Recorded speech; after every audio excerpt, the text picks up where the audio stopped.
Hi hello എല്ലാവർക്കും good morning. അപ്പം നമുക്ക് ഇന്നത്തെ ദിവസം അങ്ങോട്ട് സ്റ്റാർട്ട് ചെയ്യാം. നമ്മുടെ അവിട്ടം ദിനമാണ് ഇന്ന്. അപ്പോൾ എല്ലാവർക്കും ഓണാശംസകൾ. നിങ്ങളുടെ ഓണമൊക്കെ എവിടം വരെയായി? ഇന്നലെ ആയിരുന്നു തിരുവോണം. എല്ലാവരും ഓണമൊക്കെ ആഘോഷിച്ചു. ഞങ്ങളും ഓണമൊക്കെ ആഘോഷിച്ചിട്ട് പിറ്റേ ദിവസം ഒരു മഴയുടെ മൂടൊക്കെ ഉണ്ട്. അപ്പോൾ രാവിലെ നല്ല ചൂടുള്ള വെള്ളമൊക്കെ കുടിച്ചിട്ട് നമ്മളങ്ങ് സ്റ്റാർട്ട് ചെയ്യാണ്. അതിനുശേഷം ബ്രൂവിൻ്റെ കട്ടനും കൂടെ കുടിക്കാൻ കേട്ടോ. മിക്കവാറും ദിവസങ്ങളിൽ ഞാനിങ്ങനെ തന്നെയായിരിക്കും, ചൂടുവെള്ളം കുടിച്ചിട്ട് കട്ടൻ കുടിച്ചിട്ടായിരിക്കും ബാക്കി എൻ്റെ കാര്യങ്ങളൊക്കെ റൊട്ടീൻസൊക്കെ അങ്ങോട്ട് സ്റ്റാർട്ട് ചെയ്യുന്നത്. അപ്പോൾ രാവിലെ നമുക്ക് ഇന്ന് ഫ്ലാക്സ് സീഡ് പരിചയപ്പെടാം. ഫ്ലാക്സ് സീഡ് അറിയാത്തവരുണ്ടെന്ന് എനിക്ക് തോന്നുന്നില്ല. അറിയാമല്ലോ, നമ്മുടെ സ്കിന്നിനും അതുപോലെ ഹെയറിനും നമ്മുടെ ഓവറോൾ ബോഡിക്ക് അടിപൊളിയാണ് കേട്ടോ ഇത്. ഇതിനകത്ത് ഒരുപാട് ഫൈബർ കണ്ടൻറ്റുകളൊക്കെ ഉണ്ട്.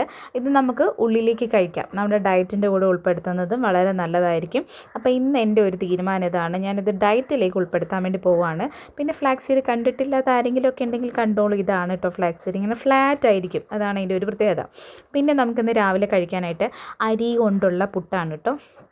അരിപ്പൊടി പുട്ടും പിന്നെ അതുപോലെ കുക്കറിനകത്ത് ഞാൻ ഓൾറെഡി ചെറുപയർ വേവിക്കുന്നുണ്ട്. അപ്പോൾ ചെറുപയറും പിന്നെ അതുപോലെ പുട്ടും, അതാണ് നമുക്കിന്ന് രാവിലെ കഴിക്കാനായിട്ട്. അപ്പോൾ നമുക്ക് ഫ്ലാക്സ് സീഡ് ആദ്യം ഒന്ന് ചെറുതായിട്ടൊന്ന് റോസ്റ്റ് ചെയ്തെടുക്കാം. വലിയ തീ വേണ്ട, അതിങ്ങനെ പൊട്ടി പൊട്ടി പൊട്ടി തെറിച്ച് പോകും. അപ്പോൾ അതുകൊണ്ട് തീ ഇങ്ങനെ വളരെ സിമ്മിലാക്കി വെച്ചിട്ട് എന്നിട്ട് നമുക്കത് റോസ്റ്റ് ചെയ്തെടുക്കാം. നന്നായിട്ടൊന്ന് റോസ്റ്റ് ചെയ്യുമ്പോഴത്തേക്കിന് അങ്ങനെ വലിയ ആ സീഡൊക്കെ ഇങ്ങനെ കുറച്ച് ചെറുതാവുന്ന പോലെ തോന്നും. കുറച്ച് കളർ, ഒരു ബ്രൗൺ കളർ വരും. എന്നിട്ട് അതൊന്ന് തണുത്തതിന് ശേഷം ഒന്ന് പൊടിച്ചെടുക്കുക. അപ്പോൾ പൊടിച്ചെടുത്തിട്ട് കുറച്ച് നേരം ഒന്ന് അതിൽ തന്നെ വയ്ക്കുക. അപ്പോൾ അതിൻ്റെ ആ ഒരു വാട്ടർ കണ്ടൻറ്റൊക്കെ കുറച്ച് കുറയും. അല്ലെങ്കിൽ പെട്ടെന്ന് നമ്മൾ ബോട്ടിലിനകത്താക്കി വെച്ച് കഴിഞ്ഞാൽ അത് പൂത്തു പോകാനുള്ള സാധ്യതയൊക്കെ ഉണ്ടല്ലോ.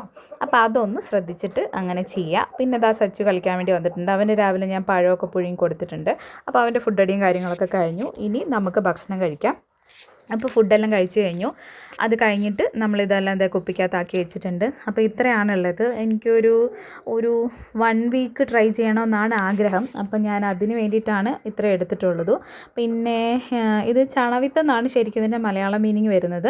അപ്പോൾ അത് നമുക്കൊന്ന് കഴിച്ച് നോക്കാം. ടേസ്റ്റ് കഴിച്ചതിൻ്റെ ഒരു ഇതിൽ ഞാൻ പറയുകയാണ്. ഇതിൻ്റെ ടേസ്റ്റ് നമുക്ക് ചിലപ്പോൾ ഡയറക്റ്റായിട്ട് അത്ര ഇഷ്ടപ്പെടണമെന്നില്ല.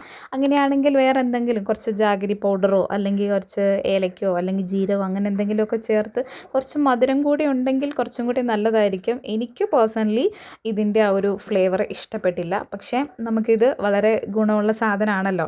അപ്പോൾ നമ്മുടെ ഫൈബർ കണ്ടൻറ്റൊക്കെ കാര്യമായിട്ടുള്ളത് കൊണ്ട് നമുക്കിത് ഡെയിലി ഒരു സ്പൂൺ മുതൽ 2 സ്പൂൺ വരെ കഴിക്കാമെന്നാണ് നമ്മൾ ഗൂഗിളിൽ നോക്കിയപ്പോൾ കണ്ടത്. അപ്പോൾ താല്പര്യമുള്ളവർക്ക് ട്രൈ ചെയ്ത് നോക്കാം. നമ്മൾ ഇതിൻ്റെ ഡീറ്റെയിൽ വീഡിയോ ഇടുന്നതായിരിക്കും കേട്ടോ.